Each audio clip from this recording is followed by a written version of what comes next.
My fiancé texted minutes before the wedding, "I can't do this. I reject you." I replied to the officiant, "Slight change of plans."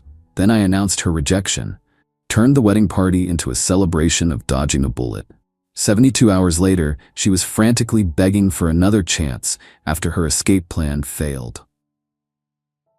Original post, and I'm sitting here typing this while my not wedding reception is happening downstairs. Wild, absolutely surreal. It was today, our wedding day. Months of planning, deposits paid that would make your eyes water, family flown in, the whole 9 yards. Amber, 29F, and I were supposed to be saying I do about 6 hours ago. 5 minutes before I was supposed to walk out, standing there in my tux feeling nervous but excited, my phone buzzed. It was Amber. My heart did a little flip, thinking it was some cute pre-wedding message. "Nope, Amber, Vincent, I'm so sorry, I can't do this, I reject you." That was it. I reject you. Like some kind of medieval royal drama. I stared at the screen. Read it again and again. The world kinda tilted, rejected. 5 minutes before go time, my first thought, oddly, practicality. All these people waiting, the venue booked, the open bar. My best man Brian came over, looking worried. "Vincent, you okay, man? Time to go." I showed him the phone. His jaw dropped. No freaking way. Something inside me just clicked, shifted from shock to this weird, cold calm. The hurt was there, massive, like a boulder in my gut, but the surface went smooth as ice. I found the officiant, a kindly older gentleman looking confused by the delay. "Slight change of plans," I said, my voice steady. Too steady, maybe. Then I walked out. Alone. Stood where we were supposed to stand together. The guests looked puzzled, then concerned. Whispers started. Took the mic, cleared my throat. "Welcome everyone," I started. The room went silent. "There's been a development. About 5 minutes ago, I received a text message from Amber." I paused, looked around at the sea of faces. My family, her family, our friends. It said, and I quote, "Vincent, I'm so sorry. I can't do this. I reject you." Gasps, a couple of horrified cries from her side of the aisle. My mom looked like she was going to faint. "So," I continued, keeping my voice even, "it appears there will be no wedding today. Amber has made her choice." Another pause. Let it sink in. "However," I raised my voice slightly, "everything is paid for. The bar is open, the food is ready, and the band is here. So tonight isn't a wedding reception. It's a celebration. A celebration of honesty, even when it's brutal. A celebration of dodging a bullet, and a celebration of support from friends and family." I raised my water glass, didn't trust myself with champagne yet. "So please, eat, drink, enjoy yourselves. Let's have a party anyway. To dodging bullets." Absolute stunned silence for about 5 seconds. Then Brian started clapping. My family joined in. Slowly, hesitantly, others did too. Some of Amber's family looked horrified, angry even. Her parents and sister Danielle practically ran out. A few guests awkwardly made their excuses, maybe 30% peeled off quickly. But the rest stayed. And downstairs, it's a party. Sort of. A really, really weird gathering happening now, 6 hours later. The band is playing something upbeat, but the mood is bizarre. People are drinking, a lot. Some are trying to dance, others are just standing in clumps looking shell-shocked or talking quietly. My dad gave me a hug that almost broke my ribs. Whispered, "Her loss, son. Huge loss." It took a while for any semblance of a celebration vibe to emerge. Mostly fueled by my close friends trying to keep my spirits up, the open bar, and maybe sheer disbelief. I'm up here just trying to process. The cost, God, the cost. Venue, catering for 150, flowers, attire, the non-refundable prepaid honeymoon package, easily upwards of $60 sunk into this, mostly by me and my parents. Gone. Poof. Haven't heard a peep from her since the text. No calls, nothing. How she physically got from the bridal suite, presumably mid-preparation, to wherever Jordan was waiting, I have no idea, and honestly I don't care. Doesn't matter now. The text was the kill shot, so yeah. Currently hosting the most expensive, awkward, dodged a bullet gathering ever. Send booze, or maybe coffee, IDK. Update 1. Hey Reddit, been a week since the rejection text. Thanks for all the comments and messages, seriously helped reading through them during the weird aftermath. So, the party/gathering thing. It actually turned into something memorable in a strange way. After the initial shock and awkwardness, the people who stayed leaned into the dodging a bullet theme. My friends were amazing, kept me surrounded, made sure I wasn't just wallowing. Lots of toasts, some angrier than others. Ended up being a massive release, I think. Weirdly cathartic by the end of the night. The cleanup was less fun, dealing with vendors, explaining why the bride, wasn't present. Most were sympathetic, especially once the story got around. Small town effect, kinda. Still out that sickening amount of non-refundable cash. We're trying to return gifts where possible, especially from her side. Anything else? Probably donating. The honeymoon suite at the hotel? Slept in it alone. That was grim. Now, for the update you're probably waiting for. Amber. Silence for the first 72 hours, absolute zero. Then, Tuesday night, my phone blew up. Missed calls, voicemails, frantic texts. I made a mistake, a terrible, terrible mistake. We need to talk. It wasn't what it looked like. Please, Vincent. I love you. Yeah, so it turns out her grand escape plan didn't quite pan out. Pieced it together from a couple of mutual acquaintances who were horrified on my behalf. Apparently, Amber wasn't just getting cold feet, she was leaving for someone. Guy named Jordan. Older, flashy car, promised her the world, apparently. The plan was, she ditches the wedding, meets up with him, and they drive off into the sunset to start some amazing new life he had all set up. Except, Jordan's flash was all smoke and mirrors.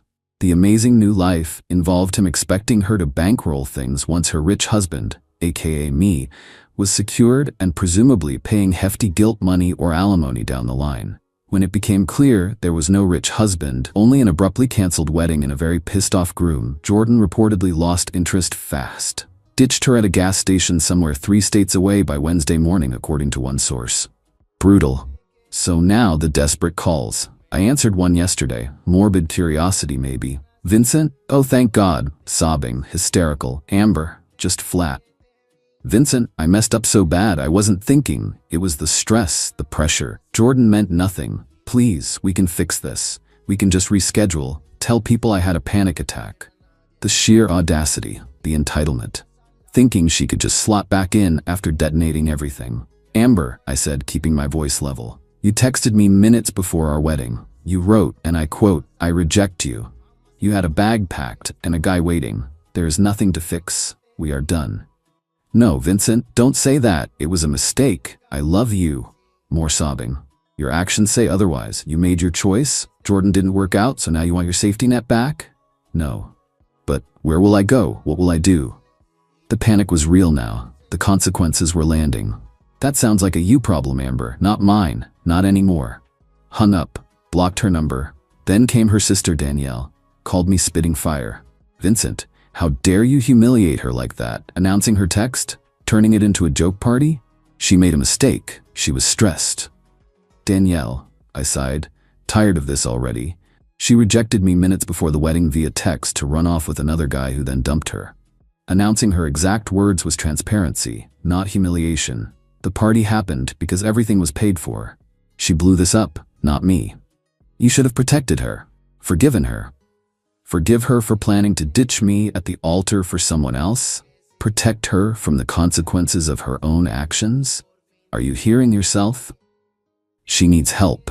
You have to help her. Where is she supposed to live? You threw her out. She'd moved her stuff into my place about a month before. She's not my responsibility anymore, Danielle. Goodbye.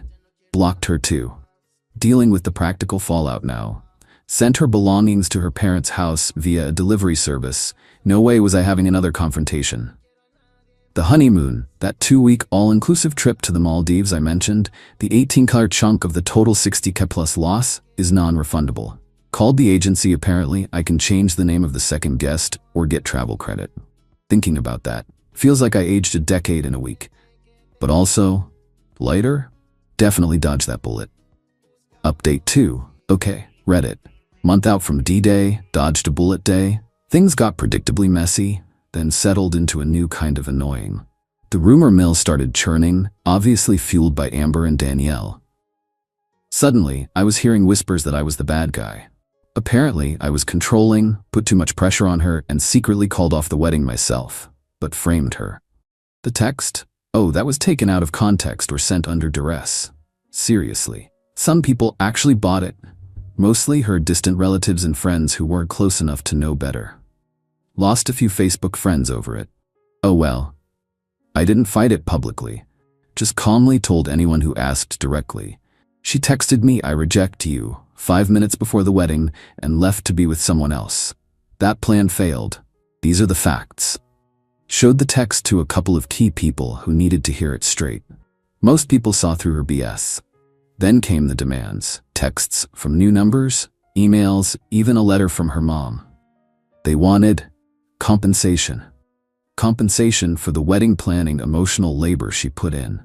Money for the belongings she left at my place, even though I shipped everything back. Demands for half the cash value of the wedding gifts, the ones already returned or donated. Danielle even suggested I should pay for therapy for Amber's trauma from the whole ordeal, the ordeal she caused. The sheer, unadulterated entitlement was breathtaking. They genuinely believed I owed her comfort and cash after she tried to ditch me at the altar. I consulted a lawyer just to cover my bases. He laughed at their demands, confirmed she had zero legal standing for anything. Sent one single formal email back via my lawyer. Vincent considers the matter closed. Amber unilaterally terminated the relationship and wedding plans. No funds or compensation are owed. Any further demands will be treated as harassment. Block the new numbers and email addresses. Now, the satisfying part. The revenge, if you can call it that. It wasn't about hurting her, exactly. It was about reclaiming something she threw away and refusing to let her spectacularly bad decision cost me everything. The honeymoon. That $18 non-refundable Maldives trip. Amber had been obsessed with it. Talked about it constantly. Picked the specific overwater bungalow. The travel agent confirmed I couldn't get cash back, but I could change the second name or take the full value as credit for future travel within a year. Letting $18 just evaporate felt wrong. Wasting it felt like letting her win, somehow. So I called my best man, Brian. "Dude," I said, "what are you doing next week?" He was confused, I explained. His response? "Holy crap, yes, we went. 2 weeks ago. Flew first class, part of the package.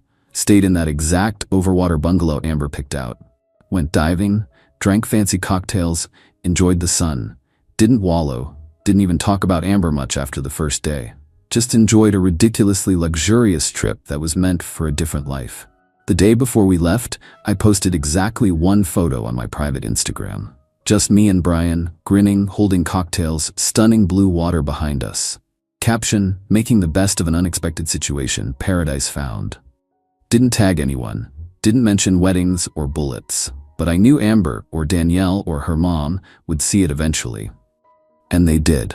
Turns out a mutual friend, one of those people who tries to stay friends with everyone, took a screenshot and sent it straight to Danielle, thinking they were keeping her informed or maybe just stirring the pot.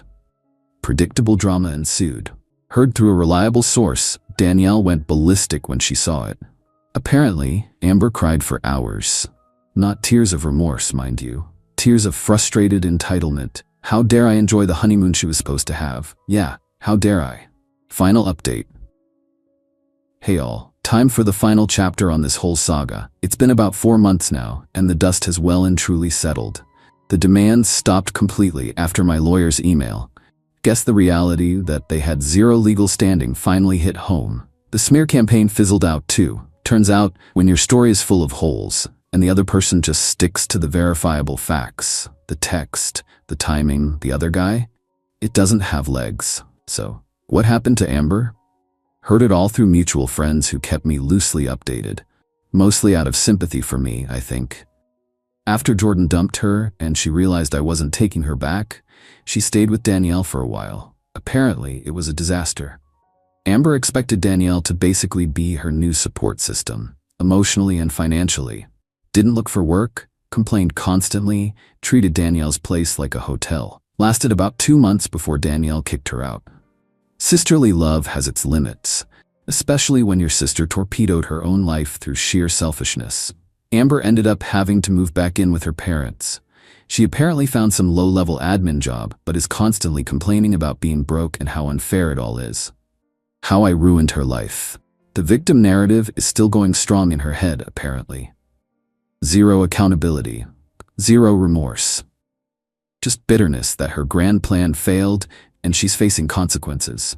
Jordan is long gone, wants nothing to do with her. As for me, I'm doing good. Really good, actually. The initial weeks were rough, no lie. Felt like a fool, heartbroken, angry. But that dodged-a-bullet party gathering, as weird as it was, set the tone. My friends and family rallied. Going on that honeymoon trip with Brian was the best decision. It was a clean break, a way to reclaim something positive from the wreckage. Financially, yeah, I took a hit. That 60 cal plus for the wedding and honeymoon is gone forever. But it's just money. What I gained back was my self-respect and freedom from someone who clearly never valued me or our relationship. Small price to pay, in the grand scheme of things. The revenge? It wasn't about destruction. It was about demonstration. Demonstrating that my life went on, even improved without her. Demonstrating that the luxury and stability she took for granted and threw away were things I provided and I could still enjoy. The Maldives trip photo was the perfect, quiet embodiment of that. It wasn't an attack. It was a statement of survival and moving forward. Seeing her entitlement crash against the wall of her own consequences? That was the real justice. She didn't just lose a fiancé, she lost the comfortable life she arrogantly assumed was hers by right, and her escape route turned out to be a dead end built on lies. That empty feeling she has now, she built that. I've been focusing on work, hitting the gym, reconnecting with friends. Started dating casually again recently. Nothing serious, but it feels good to be open to possibilities. My apartment feels like my space again. Amber wanted out. She got out. In the most dramatic, damaging way possible for herself. She rejected me, and in doing so, rejected the future she thought she had secured. Now, she's living with the fallout. That's the consequence. That's the justice. And honestly, that's satisfying as hell. Thanks for letting me vent and process here, Reddit. You guys were a huge help. Time to properly close this chapter. Peace out.